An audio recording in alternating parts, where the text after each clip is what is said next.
Hello students, मेरा नाम है महिमा शर्मा और मैं रेजोनेंस पीसीसीपी डिवीज़न से हूँ। तो आज हमारा हिंदी का चैप्टर है कक्षा 9 का स्पर्श भाग का गद्य खंड का दुख का अधिकार। बहुत ही अच्छा चैप्टर है। स्टार्ट करते हैं। चैप्टर का नाम है दुख का अधिकार और इसके लेखक है यशपाल जी। तो इसमें एक गरीब महिला के बारे में बात हो रही है। एक बुढ़िया जो है वो अपने घर का जो निर्वाह है, निर्वहन किस तरह से करती है। खरबूजे बेच करके मार्केट जाती है, एक डलिया में खरबूजे लेती है और वो बेच करके आती है और अपने घर का पालन पोषण करती है।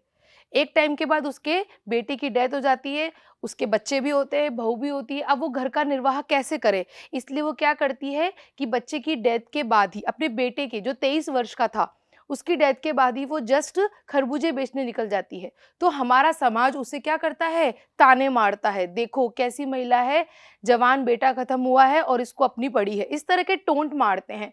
तो यहाँ ये बताया गया है कि एक जो गरीब होता है उसे दुख मनाने का भी अधिकार नहीं होता। उसे अपने जीवन को किसी भी तरह से हर परिस्थिति में ढालना पड़ता है, चाहे उसके पास वो चीज़ हो या नहीं हो। और साथ ही जो अमीर व्यक्ति होते हैं उन्हें दुख मनाने का भी अधिकार होता है। किसी भी ऊंचे पद पे होने के कारण उनको समाज अलग दृष्टि से देखता है, जबकि गरीब निम्न श्रेणी वाले व्यक्ति को समाज अलग दृष्टि से देखता है।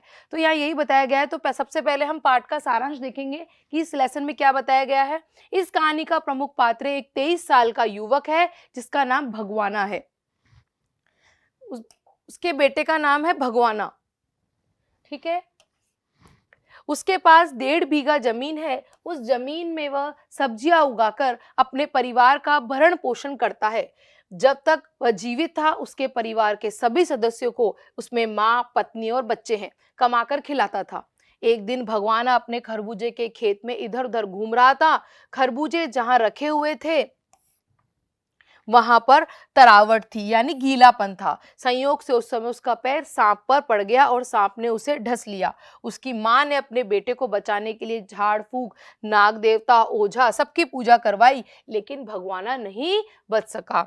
उसकी अंतिम क्रियाक्रम के लिए घर में बचा हुआ सारा पैसा और सारा अनाज लगा दिया। दूसरे दिन सुबह भूखे बच्चों को खरबूजे खिलाई और बुखार से तपती हुई बहू के लिए भोजन जुटाने के लिए वह बाजार में खरबूजे बेचने चली गई। सूतक में भी, सूतक होता है कि हमारे समाज में मान्यता है कि जब घर में डेथ होती है तो 13 दिन 12 दिन का सूतक होता है। तो यहाँ पे 13 दिन का बताया गया है कि सूतक में भी उस अधेड़ उम्र की औरत को खरबूजे बेचते हुए देखकर लोग उस गरीब बुढ़िया को ताने मारते हैं। लोग उसकी इस विवशता पर विचार किए बिना ही उसे बेहया और निष्ठुर कहने लगते हैं। बेहया यानी उर्दू शब्द है बेशरम और निष्ठुर यानी कितनी कठोर है। लेखक कहानी के उत्तरार्ध में पड़ोस की एक धनी महिला, बाद में बताता है, एक धनी महिला से, पैसे वाली महिला से, उच्च श्रेणी की महिला से कंपैरिजन करता है कि एक धनी महिला पुत्र के शोक की चर्चा करते हुए कहते हैं कि वह 2.5 महीने तक डॉक्टरों की देखरेख में रहने पर भी हर 15 दिन में बेहोश होकर गिर जाती थी। लोग उसके प्रति सदरता से मन से भर उठते थे। शोक की प्रक्रिया में वर्ग भेद नहीं होता। इस सत्य से परिचित होकर भी लोगों ने मात्र वर्ग भेद के आधार पर उस गरीब बुढ़िया के दुख को किसी ने नहीं समझा कि अमीर और गरीब में कितना फर्क होता है, ये बताया गया है। तो बस इस समाज में इसी तरह की बातें चलती आ रही हैं और उच्च श्रेणी और निम्न श्रेणी का वर्ग भेद हमेशा से चला आ रहा है। तो इस लेसन में यही बताया गया है, ठीक है। तो अब हम कुछ कुछ वस्तुनिष्ठ प्रश्न, ऑब्जेक्टिव प्रश्न देखते हैं जो इसी संबंधित है। लेखक के अनुसार किसके माध्यम से मनुष्य समाज में अपना अधिकार और अपना दर्जा निश्चित करता है। तो यहाँ पे पोशाक के माध्यम से। पोशाक यानी श्रेणी, दर्जा, स्तर। बाजार में फुटपाथ पर एक अधेड़ उम्र की औरत क्या बेच रही थी? चावल, खरबूजे, तरबूज या ककड़ी? तो आंसर है खरबूजे बेच रही थी। नेक्स्ट, उस औरत के लड़के की उम्र कितनी थी? तो मैंने स्टार्टिंग में बताया था 23 वर्ष, 23 ईयर्स उसकी उम्र थी। 20 वर्ष, 22 वर्ष, 23 वर्ष, 25 वर्ष, 23 वर्ष उसकी उम्र थी। खरबूजे बेचने वाली औरत के बेटे का क्या नाम था? अमर सिंह, भुवनेश्वर, ईश्वर सिंह या भगवाना?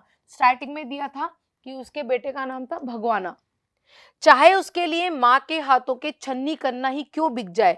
पंक्ति में रेखांकित शब्द से क्या आशय है? छन्नी करना होता है गहने, मामूली गहने जिनकी ज्यादा वैल्यू नहीं है।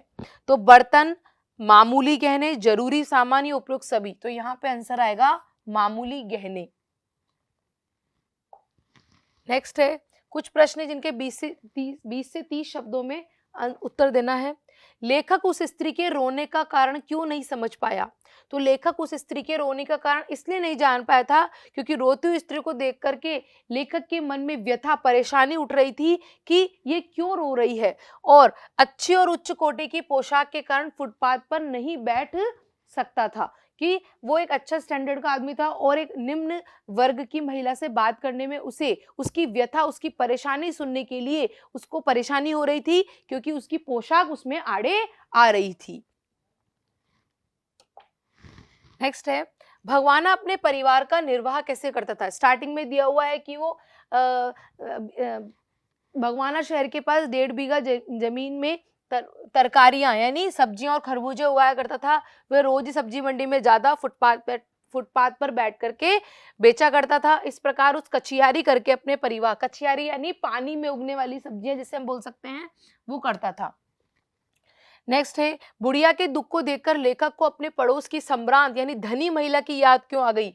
कि एक तो वर्ग भेद बताया जा रहा है इसमें कि लेखक ने बुढ़िया के पुत्र शोक को देखा, उसने अनुभव किया कि इसे बेचारी के पास से रोने धोने का भी समय नहीं है, अधिकार नहीं है। तभी उसकी तुलना उसने अपने पड़ोस की सम्रांत यानी धनी महिला से की कि वह महिला पुत्र शोक में 2.5 महीने तक पलंग पर पड़ी रही, उसे तो दुख मनाने का भी अधिकार है, जबकि इस गरीब बुढ़िया को तो दुख मनाने का भी अधिकार नहीं है। कैसी समाज की विडंबना है।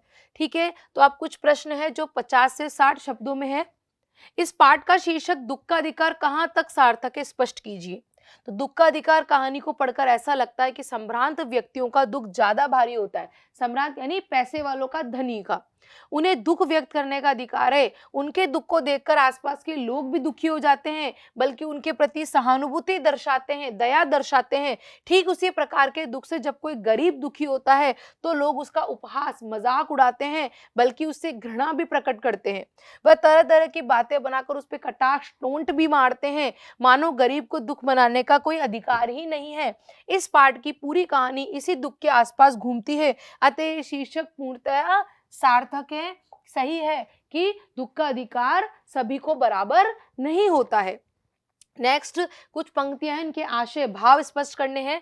जैसे वायु की लहरें कटी हुई पतंग को सहसा भूमि पर नहीं गिर जाने देती, उसी तरह खास परिस्थितियों में हमारी पोशाक यानी स्तर, ड्रेस के बारे में बात हो रही है, हमें झुक सकने से रोके रहती है।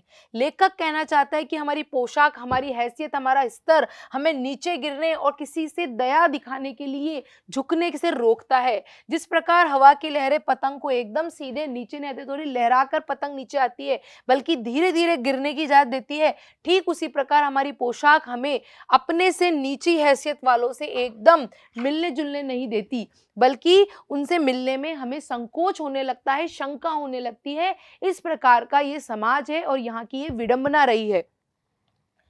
तो नेक्स्ट, तो मैं आशा करती हूँ आपको ये लेसन समझ में आया होगा। Thank you so much.